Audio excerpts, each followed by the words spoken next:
Please give it up for Selena Coppock.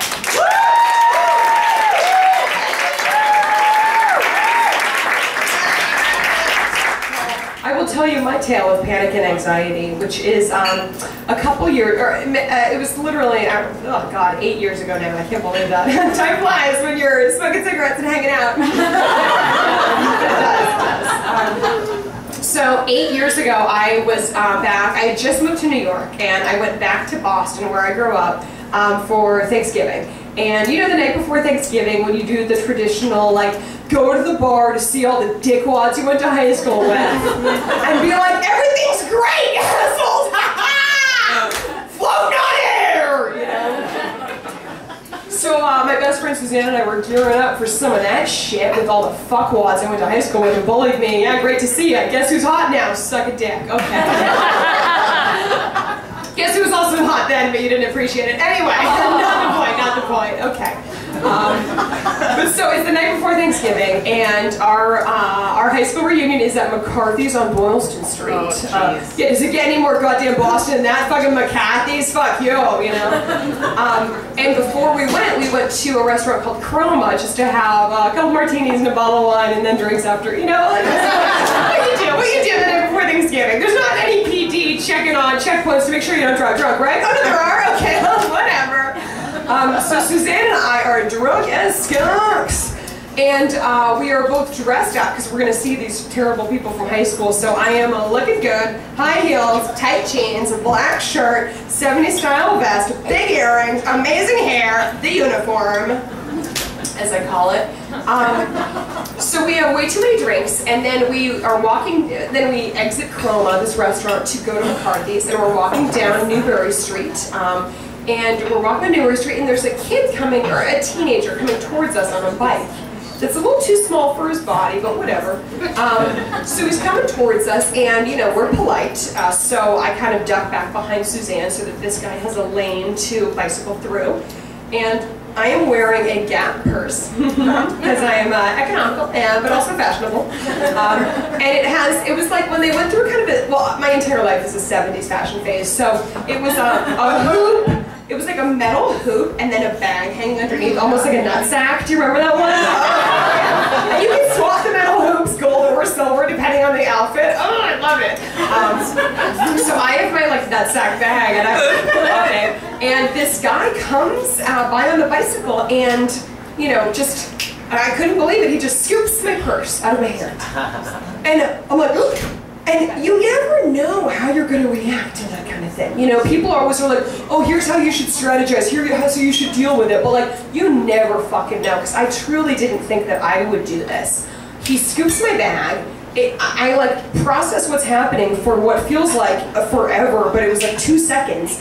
And I just turn on my heel and I start chasing this guy down Newbury Street. And just with like immediate response without even thinking.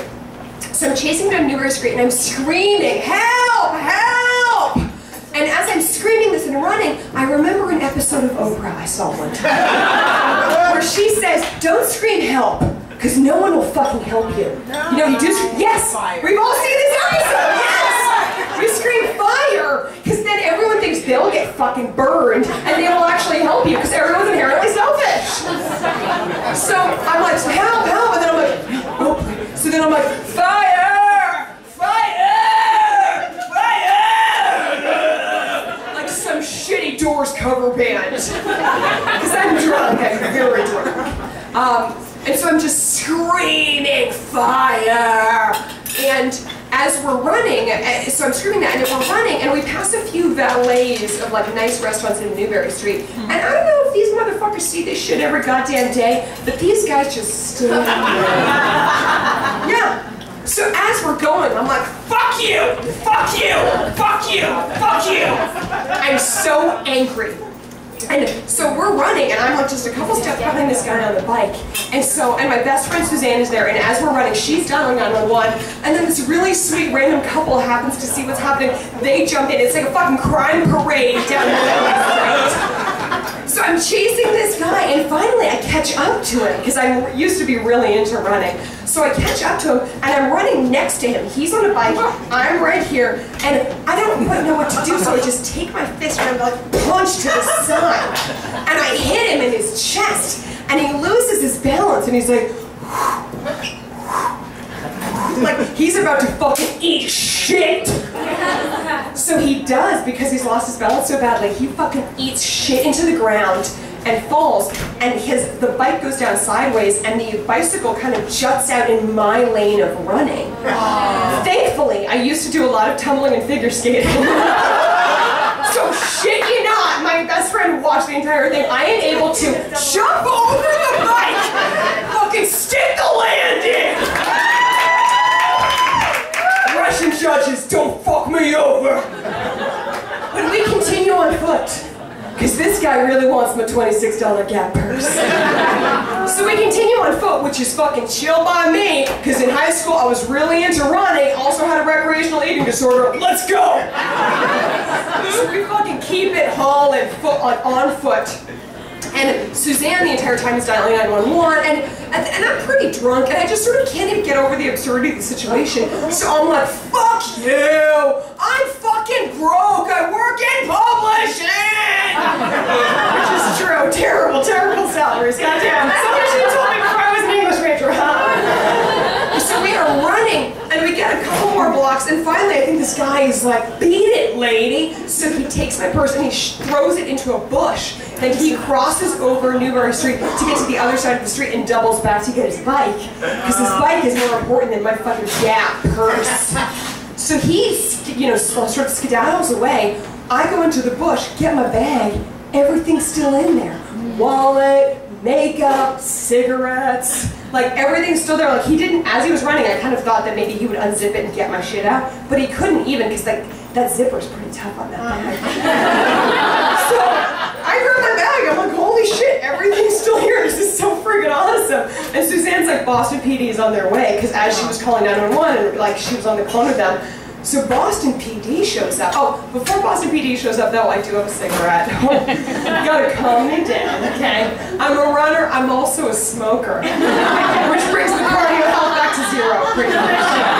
I don't do cardio for any lung health, no I do. I smoke cigarettes to be skinny and I work out to be skinny, so yeah, zero. Yeah, you know how it is. I do. So Boston PD shows up, and they are like amazing. It's like a fucking sea of Crown Victorias. Like they all think that they're like so DL with the Crown Vic. I'm like, everyone knows what a Crown Vic means, you know? But they show up, there's like so many Crown Vics, they park all over the place, and it's a mixture of like, cops in uniform and then private investigator types. And they are friggin' amazing. And so they're just trying to get their heads around what's going on. They're like, wait, we gotta understand what just played out here. So your pocketbook was stolen. I'm like, yeah. And they're like, the perpetrator had your pocketbook. He went down Mass Ave, but then you got your pocketbook back. And I'm like, yeah. And they're like, I don't quite understand how this played out. And I'm like, yeah, well, I punched him, got it back.